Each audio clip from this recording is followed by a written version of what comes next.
এই হচ্ছে আজকের মেনু।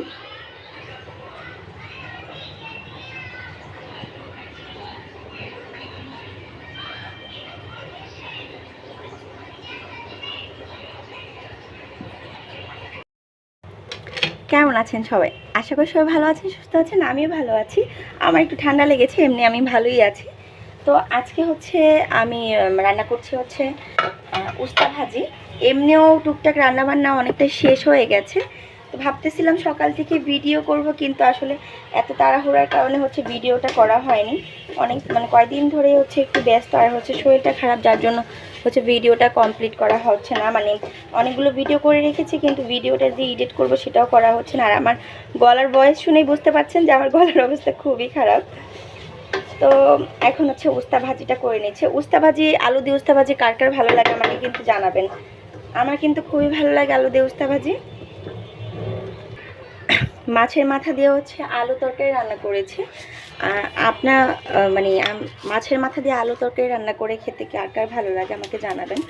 তো প্রথমে হচ্ছে আলু তরকারির জন্য হচ্ছে জিরা ফোড়ন দিয়ে দিব, আর একটু তেজপাতা, এলাচ, দারচিনি।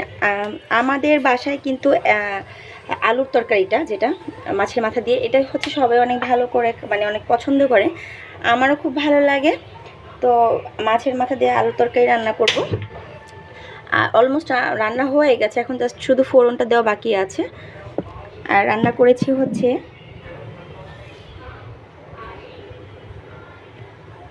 এই যে দেখতে পাচ্ছেন, ওইখানের জন্য হচ্ছে মাছ দিয়েছে, আর এই আমাদের জন্য হচ্ছে চিংড়ি মাছ। এটা হচ্ছে চিংড়ি মাছ রান্না করেছে আজকে আমাদের জন্য। আর হচ্ছে অনেক মজা হয়েছে মনে হয়। আমি এখনও টেস্ট করিনি, কিন্তু মনে হচ্ছে অনেক মজা হয়েছে। তো কার কার চিংড়ি মাছ ভালো লাগে আমাকে কিন্তু কমেন্টে জানতে ভুলবেন না। আর হচ্ছে লাউ পাতা বাটা, ভর্তা করেছি লাউ পাতার।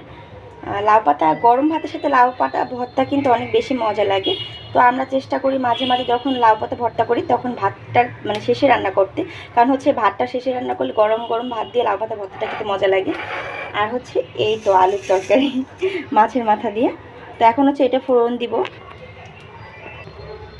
এখন হচ্ছে ফোড়নটা দিয়ে দিব।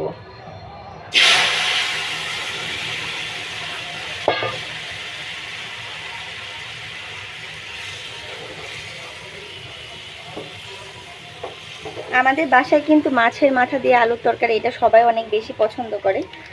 তো আপনারা কারা কারা এরকম মাছের মাথা দিয়ে যে কোনো মুড়ি ঘন্ট, তারপর হচ্ছে আলুর তরকারি, এগুলো কারা খেতে পছন্দ করেন আমাকে কিন্তু কমেন্টে জানতে ভুলবেন না। তো এখন হচ্ছে একটু গরম মশলা দিয়ে নিব। আর হচ্ছে আমাদের গাছের, এগুলো হচ্ছে আমাদের বাসায় আমার বাসায় হচ্ছে এই গাছগুলো লাগিয়েছি, বিলাতি ধনেপাতা। আপনাদের এখানে কাদের সবার বাসায় কি বলে, ওই দিকটায় শহরটায় কি বলে, এটা কিন্তু আমাকে কমেন্টে জানাতে ভুলবেন না। আমাদের ওই দিকটা হচ্ছে এটাকে বলে বিলাতি ধনেপাতা। তো সবাই, আশা করি সবাই এই ধনিয়া পাতাটা চিনেন।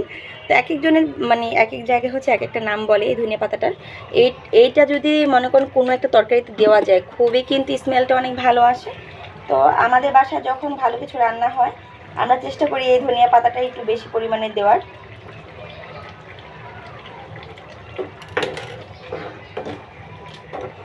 আমার আলু তরকারিটাও রান্না শেষ হয়ে গেছে, আর ওইদিকে কিন্তু উস্তা ভাজিও হয়ে গেছে। তো আজকের হচ্ছে ভিডিওটা একদমই ছোট হবে।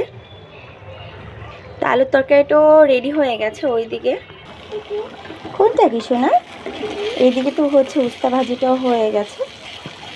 আর এরপরে হচ্ছে ওইখানেকে স্নান টান করিয়ে খাওয়া দাওয়া করিয়ে দিব। তো আজকের ভিডিওটা এইটুকুই ছিল। তো সবাই কীরকম আছেন, ভালো আছেন কি না আমাকে কিন্তু কমেন্টে জানাতে ভুলবেন না। আর আমার ভিডিওগুলো ভালো লেগে থাকে অবশ্যই একটা লাইক কমেন্ট শেয়ার করে দিবেন। ভালো থাকবেন।